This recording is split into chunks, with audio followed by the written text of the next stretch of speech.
이 시간은 하이델베르크 요리문답 제49강 제112문을 하는 시간입니다. 오늘은 출애굽기 20장 16절에 제9계명에 대한 말씀을 본문으로 하여서 하나님의 말씀을 증거하겠습니다. 오늘 우리가 살펴볼 제9계명은 이웃에 대한 거짓 증언을 금지하고 있습니다. 이 거짓 증언이라고 하는 이 단어는 원래 법정에서 사용되었던 법률적인 용어입니다. 법정에 청함받은 이 증인이 올바른 증언을 하지 아니하고 악의적으로 거짓말을 하는 경우가 바로 이 거짓 증언의 정확한 의미이죠. 현대의 재판에서도 위증을 하는 죄는 정말 큰 죄로서 강한 처벌을 받게 됩니다. 왜냐하면 범죄를 밝히고 형량을 정하는 데 있어서 증인은 정말 매우 중대한 역할을 하기 때문입니다. 특히나 이 십계명의 말씀이 기록되었었던 고대 중동지방, 그 고대 시대에는 이 범죄에 대한 어떤 과학적인 수사 방법이 거의 없었기 때문에 이 증인의 증언이 거의 절대적인 영향력을 가지고 있었습니다. 그래서 심각한 경우에는 증인의 증언이 한마디에 이 죄인의 목숨이 왔다 갔다 하는 경우도 다반사였죠. 그래서 거짓 증언이라고 하는 것은 모든 거짓말 중에서 가장 심각하고 치명적인 거짓말이라 할 수 있겠습니다. 그래서 하나님은 이 거짓 증언이라고 하는 것을 모든 거짓말의 대표로 삼아서 이 십계명에 기록하신 것입니다. 그렇다면 하나님께서 제9계명에서 금지하신 것이 단지 거짓말뿐이겠습니까? 여기에서 우리는 제9계명의 적용 범위가 어디까지인지를 정확히 알아야 합니다. 우리가 성경 전체를 보게 되면 하나님은 단지 거짓말만을 미워하시는 것이 아니라 모든 악한 말, 거친 말, 더럽고 누추한 말, 음란한 말 등을 다 미워하신다고 하였습니다. 이러한 사실을 볼 때에 제9계명은 단순히 거짓된 말만을 금지하시는 것이 아닙니다. 이 말씀은 우리의 언어 생활과 관련된 계명으로서 악의적이고 죄악된 말들을 모두 금지하시는 계명이라고 할 수가 있습니다. 그리고 더 나아가서 9계명은 단지 악한 말을 하지 않는 것뿐만 아니라 하나님의 영광을 위해서 거룩한 말을 할 것을 요구하는 것입니다. 이것이 제9계명에서 금지하는 것과 요구하는 것의 핵심입니다. 그러면 이에 대해 오늘 요리문답을 묻고 답하겠습니다. 자, 오늘은 제112문 한 문만을 읽겠습니다. 제가 질문하겠습니다. 112문. 제9계명에서 하나님께서 원하시는 것은 무엇입니까?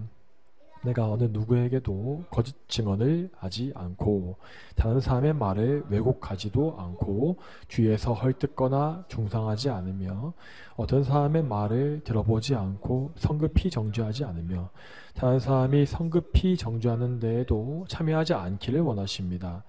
오히려 하나님의 무서운 진노를 당하지 않기 위해 본질적으로 마귀의 일인 모든 거짓과 속이는 일을 피해야 합니다. 법정에서나 기타 다른 경우에도 나는 진리를 사랑하고 정직하게 진실을 말하고 고백해야 하며 할 수 있는 대로 이웃의 명예와 평판을 보호하고 높여야 합니다. 아멘. 하나님께서는 이 세상에 수많은 피조물들을 만드셨습니다. 그러나 그 많은 피조물들 중에서 언어를 허락하신 피조물은 사람이 유일합니다. 일부 지능이 높은 동물들이 이 소리나 몸짓을 통해서 의사소통을 하는 경우가 있다고 하지만 그러한 것은 결코 인간이 사용하는 언어와 같지 않습니다. 실제로 침팬지나 돌고래와 같은 동물을 보게 되면 뭔가 소리로서 의사소통을 하는 것 같이 보여도 그들의 표현으로서 깊이 있는 내용을 표현하지는 못합니다. 또한 앵무새와 같은 동물도 인간의 말을 따라할 뿐이지 자기의 언어를 만들지는 못하는 것을 볼 수가 있습니다. 이렇게 인간에게만 특별한 언어의 능력이 주어진 이유가 무엇이겠습니까? 그것은 우리의 이 언어가 우리에게 부여된 하나님의 형상 가운데 일부이기 때문입니다. 여러분, 우리 하나님의 거룩한 성품과 속성에 대해서 잘 생각해 보시기 바랍니다. 그분의 거룩한 속성 중에는 그분의 거룩한 이 말씀이 절대 빠질 수 없겠습니다. 하나님은 말씀을 통해서 당신을 계시하시며 우리는 그 말씀을 통하여 하나님을 알아갑니다. 자, 그리고 이러한 하나님의 이 속성은 성자 예수 그리스도를 통해서도 더 잘 볼 수 있습니다. 우리 성경은 성자 예수님을 가리켜서 하나님의 말씀이시다라고 부르지 않습니까? 이렇게 예수님을 말씀이라 부르는 이유는 예수님께서 하나님 자신을 계시하시는, 보여주시는 역할을 담당하시기 때문이라고 하였습니다. 우리는 예수님을 통해서만 하나님을 알 수가 있고, 또한 예수님을 통해서만 하나님 말씀을 들을 수가 있습니다. 또한 성령님에 대해서도 생각해 보자면 성령님은 말씀이신 예수 그리스도를 우리에게 증거하시는 영이십니다. 그분은 우리의 이 어두운 영혼을 환히 비추어 주심으로 말미암아 우리가 말씀이신 그리스도를 바라보고 믿을 수 있게끔 인도하시는 진리의 영이십니다. 자, 이와 같이 말씀이라고 하는 것은 거룩하신 삼위일체 하나님의 성품과 사역에 깊이 연관되어 있습니다. 이러한 관점에서 보자면 하나님께서 우리 인간에게 하나님의 형상으로서 언어의 능력을 주신 것이 얼마나 중대하고 또 엄숙한 일인지를 잘 알 수 있지 않겠습니까? 하나님께서는 항상 당신 자신을 계시하시기 위하여 이 거룩한 말씀을 사용하십니다. 성경에서 하나님이 쓰신 언어들을 보게 되면 그 말씀 안에는 그 어떤 죄악됨이나 더러움이나 경솔함이나 잔인함이 드러나 있지 않습니다. 하나님은 극한 진노를 벌하실 때조차도 순결한 말씀만을 사용하시며, 또한 죄인들을 심판하시고 정죄하실 때에도 공의로운 심판주로서 말씀하시는 것입니다. 그러므로 우리의 언어는 우리의 아버지신 하나님의 형상을 닮아가야 합니다. 우리의 언어는 내 마음대로 말을 뱉어내기 위해서 주어진 것이 아닙니다.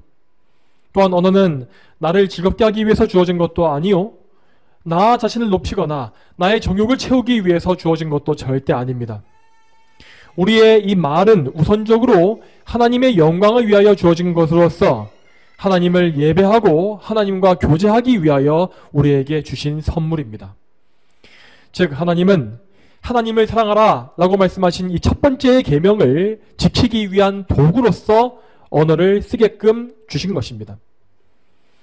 우리 언어의 목적은 여기서 멈추지 않습니다. 우리가 아는 바와 같이 우리의 이 계명, 우리의 사랑이라고 하는 것은 하나님을 사랑하는 것에서 시작하여서 이웃사랑까지 흘러가야만 하지 않습니까? 따라서 우리는 우리의 이웃을 사랑하기 위하여서, 그러니까 우리의 이웃을 살리고 그들에게 참된 유익을 주기 위해서도 우리의 언어를 기꺼이 쓸 수 있어야 할 것입니다. 여러분, 하지만 우리가 잘 아는 바와 같이 우리의 실제 언어 사용은 하나님의 이러한 뜻에 크게 미치지 못하고 있습니다. 우리는 하나님의 영광을 위해서 언어를 쓰기보다 나의 정욕을 위해서 무익한 말을 남발할 때가 많지 않습니까? 그리고 심지어 우리는 악의적인 말과 욕설 등으로 우리의 입을 더럽힐 때도 정말 많습니다. 물론 우리는 나름대로 이러한 죄악을 피해보기 위해서 힘쓰고 있지만 번번이 우리의 입술을 제어하는 데에 실패하고 넘어지는 것을 자주 봅니다. 이렇게 우리가 언어에 있어서 약한 이유가 무엇일까요? 그것은 우리 안에 있는 타락한 본성 때문입니다. 사람에게 죄가 들어옴으로 말미암아 우리는 본성 전체가 타락하고 부패하게 되었으며, 그 타락은 우리의 이 말에도 엄청난 영향을 미치게 된 것입니다. 최초의 인간이었던 아담은 범죄 이전까지 오직 하나님의 영광만을 위하여서 언어를 사용했습니다. 그는 하나님께서 창조하신 이 세상을 통치하는 일에 언어를 사용했고, 또한 자기 아내인 여자에 대해서 감탄하면서 하나님께서 하신 이 일을 높이기도 하였습니다. 그러나 아담과 그의 아내가 금지된 열매를 따먹은 이후에 그들의 언어에서는 즉시 그 타락성의 증거가 드러나기 시작하였습니다. 먼저 아담과 하와가 처음 범죄한 직후에 하나님께 어떻게 말하고 있는지를 잘 보시기 바랍니다. 이에 대해서 창세기 3장 12절 말씀을 같이 보겠습니다. 아담이 대답하기를, 주께서 저와 함께 하도록 주신 여자, 그가 그 나무 열매를 제게 주어서 제가 먹었습니다 라고 말하였다. 자, 이렇게 말했습니다. 자, 또한 13절을 보게 되면 하와가 또 말하기를, 뱀이 저를 속여서 제가 먹었습니다 라고 말하는 것을 또 볼 수 있습니다. 자, 이 단 두 마디의 말에서 벌써 우리는 거짓 증언과 악의적인 의도가 드러나는 것을 잘 볼 수 있습니다. 아담과 하와 두 사람은 모두 자기의 범죄에 대해서는 전혀 말하지 아니하고 모든 죄를 남의 탓으로만 돌리고 있습니다. 심지어 아담의 경우에는 말하기를 주께서 저와 함께하도록 주신 그 여자, 그 때문에 내가 그 열매를 먹은 것입니다 라고 하였습니다. 즉 그는 자기 범죄의 책임을 하나님께로 전가하고 있는 것입니다. 여러분, 과연 하나님께서 아담을 죄짓게 유혹하시려고 아내를 주신 것이겠습니까? 절대 그렇지 않죠. 하나님께서는 아담에게 돕는 배필로서 여자를 주신 것이고, 아담은 그 여자, 자기 아내를 가리켜서 내 뼈 중에 뼈요, 살 중에 살이라고 찬사를 아끼지 않았습니다. 그랬음에도 불구하고 그는 죄로 인한 수치심과 두려움 가운데에서 하나님에 대한 악의적인 원망을 이렇게 자기의 언어로서 표현하고 있는 것입니다. 이처럼 인간의 이 죄와 타락은 하나님이 주신 이 아름다운 언어를 그 즉시 부패시켰습니다. 그리고 시간이 더 흘러서 나중에 아담의 장남인 가인에게 가자면 더욱더 끔찍한 타락성을 우리는 볼 수 있습니다. 그는 자기 동생인 아벨을 몰래 죽인 이후에 그의 행방을 물으시는 하나님께 이렇게 답합니다. 창세기 4장 9절 말씀 제가 읽겠습니다. 창세기 4장 9절 말씀 제가 읽겠습니다. 여호와께서 가인에게 내 동생 아벨이 어디 있느냐라고 물으시자 가인이 대답하기를 모릅니다. 제가 제 동생을 지키는 사람입니까? 라고 말하였다. 이 말에서도 우리는 뻔뻔스러운 거짓말과 하나님에 대한 적개심을 그대로 발견할 수가 있습니다. 가인은 분명히 자기 손으로 아벨을 죽였음에도 불구하고 감히 하나님께 거짓말을 하고 있는 것입니다. 또한 가인은 하나님께서 모든 것을 아신다는 사실을 부정해버리고 하나님으로부터 열심히 도망치려 시도하고 있습니다. 여러분, 이와 같이 타락한 인간에게는 거짓을 말하는 본성이 아주 뿌리 깊이 자리 잡고 있습니다. 죄로 말미암아 우리 인간에게 주어진 하나님의 형상은 크게 훼손되었고, 그래서 모든 죄인들은 하나님의 형상대로 거룩한 말을 하지 못하게 되었습니다. 그리고 그들은 하나님과 이웃을 향하여서 악한 의도를 가진 언어를 그대로 내뱉게 된 것입니다. 또한 우리는 거짓된 말과 악한 말들이 근본적으로 마귀에게 속한 것임을 알아야 합니다. 자, 이에 대해서 요한복음 8장 44절 말씀을 같이 한번 보겠습니다. 요한복음 8장 44절 말씀 같이 한번 읽어보겠습니다. 너희는 너희 아비 마귀에게서 나서 너희 아비의 욕심을 따라 행하려고 한다. 그는 처음부터 살인자였고 진리 안에 서 있지 않았으니 이는 진리가 그 안에 없기 때문이다. 그가 거짓을 말할 때마다 자기 본성에서 말하는 것인데 그가 거짓말쟁이이며 거짓의 아비이기 때문이다. 아멘. 여러분, 이 말씀의 후반부와 같이 모든 거짓은 마귀에게서 난 것이라 했습니다. 사람에게 최초로 거짓말을 넣어준 것은 바로 마귀였습니다.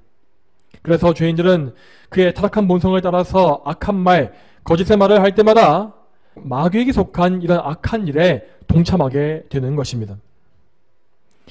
여러분, 우리는 우리 자신에게도 이러한 이 악한 본성과 마귀의 일이 존재하고 있다는 사실을 분명히 알아야 합니다. 우리는 이러한 사실을 너무나 쉽게 간과해버리고 악의적인 언어를 사용할 때가 너무나 많습니다. 심지어 우리는 마음속에 올바른 목적을 가지고 있을 때조차도 그 표현을 나쁜 방식으로 하는 경우가 부지기수지 않습니까? 그러나 아무리 우리의 의도와 목적이 정당하다 할지라도 거칠고 누추한 말은 정당화될 수가 없습니다. 성경은 말씀하기를 너희는 언제나 소금으로 맛을 내는 것과 같이 은혜롭게 말을 하여라 라고 하였고, 또한 음행과 온갖 더러운 일과 탐욕의 말은 너희 중에서 입 밖에도 내지 마라. 더러운 말과 어리석은 말과 희롱의 말은 마땅하지 않다라고 하신 바 있습니다. 그러므로 우리는 이 명령에 따라서 모든 악을 피하고 제9계명을 온전히 순종하기 위해서 성경의 가르침이 무엇인지를 잘 배워야 합니다. 그리고 그 배운 바 지식에 따라서 우리의 생활을 점검하고 성경의 말씀에 기준에 맞지 아니하는 우리의 모습을 철저히 회개해야 할 것입니다. 그리고 더 나아가서 우리는 우리의 언어로 하나님께 영광을 돌리기 위하여서 믿음으로 그리스도의 이 말씀에 연합하는 삶을 살아야 할 것입니다. 그러면 오늘 요리문답의 내용은 제9계명에 대해서 어떤 내용을 말하고 있겠습니까? 우선 오늘 요리문답을 보시게 되면 첫 번째 이 네 줄을 하나의 내용으로 묶을 수 있는 것을 볼 수 있습니다. 그 부분 제가 읽겠습니다. 내가 어느 누구에게도 거짓 증언을 하지 않고 다른 사람의 말을 왜곡하지 않고 뒤에서 헐뜯거나 중상하지 않으며 어떤 사람의 말을 들어보지 않고 성급히 정죄하지 않으며 다른 사람이 성급히 정죄하는 데에도 참여하지 않기를 원하십니다 하였습니다. 이 부분을 한마디로 요약해보자면 이웃의 명예와 평판에 훼손을 가하는 모든 언행을 금지하는 것이라고 할 수 있겠습니다. 자, 여러분, 이 요리문답에 나와 있는 항목들을 하나하나 잘 기억하시기 바랍니다. 우리는 우리 이웃에 대해서 말을 할 때에 항상 하나님께 말하는 것과 같이 행해야 합니다. 만약 우리가 이웃들에 대해서 악의적인 의도를 가지고서 그를 깎아내리기 위해서 언어를 사용한다면 그것은 결코 하나님을 기쁘시게 할 수가 없는 것입니다. 자, 예를 들어 보겠습니다. 예를 들어서 우리의 어떤 이웃 한 명이 실제로 죄와 허물이 너무 많고 나쁜 평판을 가지고 있다고 해보겠습니다. 자, 그리고 그러한 평판은 주변 사람들에게 금방 퍼져나가기 때문에 우리는 우리의 이 다른 이웃들이 그 사람을 흉보는 모습을 충분히 볼 수 있을 것입니다. 자, 이러한 경우에 우리는 분명히 그들의 대화에 참여해서 함께 그 사람의 흉을 보고 싶은 유혹을 받게 됩니다. 하지만 우리는 그리스도인으로서 하나님의 영광을 위해서 그런 대화에 끼지 말고 오히려 할 수 있는 한 그 이웃의 평판을 지켜주기 위해서 힘써야 한다는 것입니다. 또한 우리는 상대방의 말을 경청하는 훈련 역시 잘 해나가야 합니다. 이것은 오늘 요리문답 내용 중에서 다른 사람의 말을 왜곡하지 않고에 해당하는 부분입니다. 우리가 다른 사람의 말을 주의 깊게 듣지 않는다면 우리는 그의 원래 의도를 오해하기가 정말 쉬워집니다. 그리고 더 나아가서 그의 말을 왜곡해서 전하게 되는 경우도 참 많아지겠죠. 이렇게 되면 우리는 의도했든지 의도하지 않았든지 간에 상관이 없이 우리의 이웃의 명예를 크게 훼손하게 되는 것입니다. 자, 여러분, 이렇게 이웃을 사랑하기 위해서 행하는 언행은 우리의 옛 본성을 부인해야만 가능한 일입니다. 다시 한번 오늘 요리문답의 내용 부분을 잘 보십시오. 여기 나와 있는 이 명령들을 반대로 뒤집으면 모두 우리의 본성에 딱 맞는 것들이 나오지 않습니까? 하나님은 분명히 우리에게 거짓 증언을 하지 말라고 하셨는데 우리는 우리의 유익을 위해서 거짓말을 하고 싶은 유혹에 쉽게 빠집니다. 또한 우리는 우리 이웃의 말을 경청하지 않음으로 인하여서 그들의 말을 왜곡하기가 쉽고 남을 뒤에서 헐뜯거나 중상하는 그런 뒤에서 하는 말을 달콤하게 여길 때가 참 많습니다. 그리고 타인을 이해해주고 용서하기보다 그를 성급히 판단하고 정죄하기를 우리는 더 즐겨합니다. 우리는 분명히 이러한 본성을 모두 다 가지고 있는 것입니다. 그러므로 우리 모두는 항상 말씀의 교훈을 기억하고 이 교훈을 우리의 머리와 우리의 가슴에 깊이 새기기 위해서 항상 힘써야 합니다. 언제나 기도로서 우리 자신을 성령님께 의탁하고 우리가 이 하나님의 명령을 기억하게 해주시기를 간구해야 한다는 것입니다. 다음으로 넘어가서 우리는 우리의 이웃들과 대화할 때에 항상 사랑의 마음으로 온유한 언행을 하기를 힘써야 합니다. 자, 이에 대해서 잠언 말씀을 보겠습니다. 잠언 15장 1절과 2절 말씀을 같이 한번 보겠습니다. 잠언 15장 1절과 2절 말씀 같이 한번 읽어보겠습니다. 부드러운 대답은 분노를 가라앉혀도 과격한 말은 화를 일으킨다. 지혜로운 자의 혀는 지식을 선하게 사용하나 어리석은 자들의 입은 어리석음만 토해낸다. 아멘. 여러분, 우리는 성도이기 때문에 올바른 말, 진리로서 남들을 설득해야 할 때가 참 많이 있습니다. 그런데 우리가 그렇게 누군가와 논쟁을 할 때에 과격한 말을 사용하거나 우리의 분노를 표출한다면 그런 말로는 상대방을 설득하지 못합니다.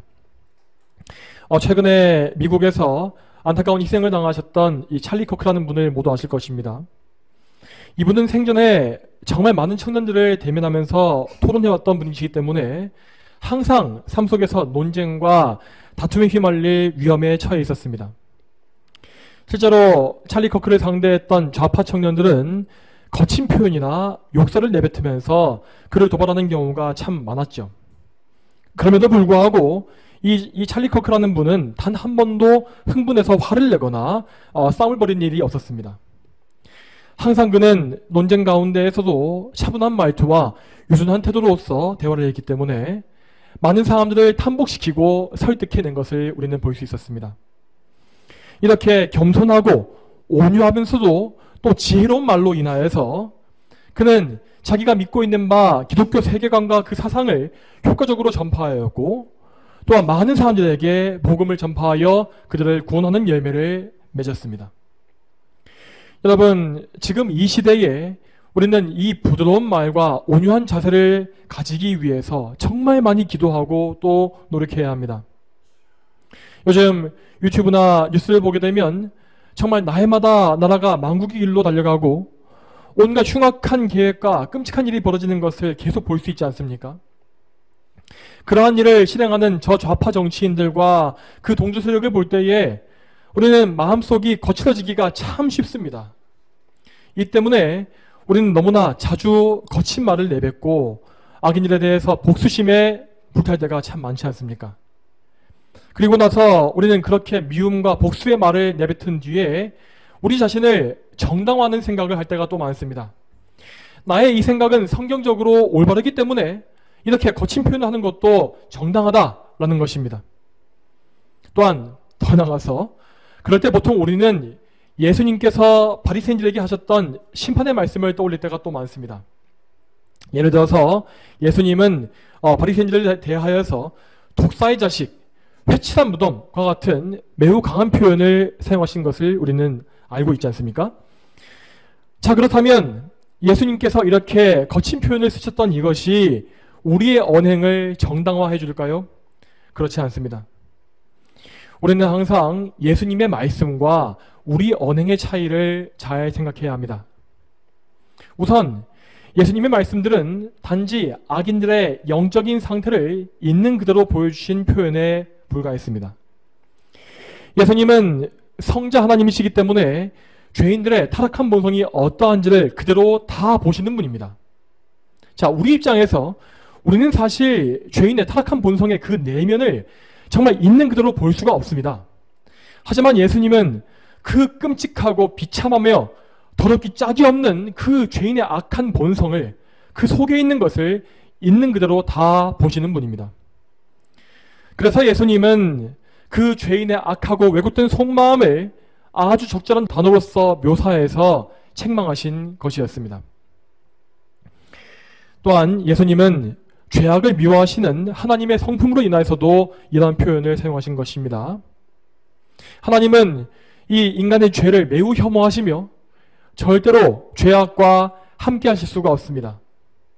그렇기 때문에 예수님은 이 완강하게 회개를 거절하는 악인들을 향하여서 무서운 저주의 말씀을 선포하신 것입니다. 다시 말해서 예수님께서 바리새인들에게 선포하신 이 무서운 말씀들은 결코 더러운 욕설이 아닙니다. 그것은 공의로운 재판장으로서, 심판주로서 완고한 악인들에게 선고하신 유죄 판결과 같은 말씀이었습니다. 자, 그러면 우리는 어떻게 해야 하겠습니까? 우리는 죄인들에 대한 표현에 대해서 항상 매우 주의를 기울여야 합니다. 왜냐하면 예수님은 완전히 무죄하신 분이지만 우리에게는 항상 옛 사람의 타락한 본성이 남아있기 때문입니다. 그래서 우리는 하나님의 거룩한 분노를 품기보다 인간적인 악감정과 증오심을 실어서 말하게 되는 경우가 너무나 많습니다. 지금 말씀 전하고 있는 저 역시 이러한 죄에서 절대 자유로울 수 없습니다. 악인들의 뻔뻔스럽고 사악한 행위를 볼 때에 입에서 욕설이 튀어나오고 그들이 심판을 받고 망하게 되기를 원하는 말들이 거침없이 나올 때가 있다는 것입니다. 그렇지만 이러한 언행을 하는 나의 마음에 대해서 생각해 본다면 나의 마음의 목적은 결코 하나님께 영광 돌리는 그런 거룩한 마음이 아닌 것을 발견할 수밖에 없습니다. 그런 악한 말은 결국 나의 복수심과 미움을 만족시키기 위한 것이고 나의 분노를 폭발시켜서 감정을 해소하기 위한 것에 불과합니다. 또한 더 나아가서 우리는 그런 언행을 통해서 결국 나 자신을 높이고 악인들을 낮추어 경멸하게 되는 것입니다. 다시 말해서 나는 이렇게 하나님의 뜻에 맞는 정의로운 사람이고 저 악인들은 악한 자로서 하나님께 저주를 받을 족속이다 라고 하는 그런 의도가 암묵적으로 깔려 있다는 것입니다. 결국 악인들에게 분노를 폭발시키는 언어에는 이렇게 나의 의를 드러내려는 교만한 마음이 내포되어 있습니다. 그러므로 우리는 이번에도 우리의 주권을 하나님께 온전히 바쳐 올려야 합니다. 우리의 입술과 우리의 혀는 우리의 것이 아니기 때문에 우리는 항상 하나님께서 기뻐하시는 말을 하기 위해서 충성을 바쳐야 하는 것입니다. 그러기 위해서 우리는 우리 마음속의 복수심과 악한 분노를 온전히 하나님께 맡길 수 있어야 합니다. 자, 이러한 마음에 대해서 로마서 12장 19절 말씀을 같이 한번 보시겠습니다. 로마서 12장 19절 말씀을 같이 한번 보겠습니다. 사랑하는 자들아, 너희가 스스로 원수를 갚지 말고 하나님의 진노하심에 맡겨라. 기록되기를 원수 갚는 것이 내게 있으니 내가 갚겠다라고 주께서 말씀하신다. 아멘. 여러분, 이 말씀과 같이 우리는 이 패역한 세대 가운데에서 항상 하나님께 우리의 마음을 의탁해야 합니다. 비록 이 나라 대한민국에서 온갖 악인들이 날뛰고 마치 자기 세상을 만난 것과 같이 제 멋대로 행동한 것을 본다 할지라도 우리는 그 악인들 때문에 우리까지도 죄를 지어서는 안 되는 것입니다. 우리는 우리 마음속에 끓어오르는 복수심을 부인하고 분노를 제어하면서 하나님의 공의에 대해서 간구해야 합니다. 하나님께서 속히 이 땅에 공의를 이루어주시기를 기도하고 또한 저 무지한 악인들을 깨우치셔서 회개하게 해달라고 간구해야 하는 것입니다. 무엇보다 우리는 우리의 이 언행을 위해서도 예수 그리스도를 바라보고 의지해야 합니다. 자, 왜냐하면 우리가 우리의 입술을 제어할 수 있는 유일한 능력은 오직 예수 그리스도께만 있기 때문입니다. 성도 여러분, 우리는 삶의 모든 면에서 예수님의 인성에 연합하기를 늘 간구해야 합니다. 이 중에서 우리의 이 언행 역시 그리스도께 연합해야 하는 중대한 부분임을 기억하십시오. 여러분, 우리 예수님의 말씀을 잘 생각해 보시기 바랍니다. 그분은 삶의 모든 면에서 항상 모든 말씀을 하실 때마다 제9계명을 온전히 준수하시는 삶을 사셨습니다. 그분은 항상 정직하게 말씀하셨고 남을 헐뜯거나 왜곡하거나 성급히 정죄하시는 일이 없으셨습니다. 그분은 항상 죄인들을 죄에서 구원하시기 위하여서 진리만을 말씀하셨고 심지어 자기가 해를 당할지라도 진리를 저버리지 아니하시고 항상 진리만을 말씀하셨습니다. 특히 예수님께서 빌라도 앞에 서셨던 때를 생각해 보시기 바랍니다. 디모데전서에서 바울은 말하기를 그리스도께서 하나님 앞과 본디오 빌라도 앞에서 선한 고백을 하셨다라고 한 바 있습니다.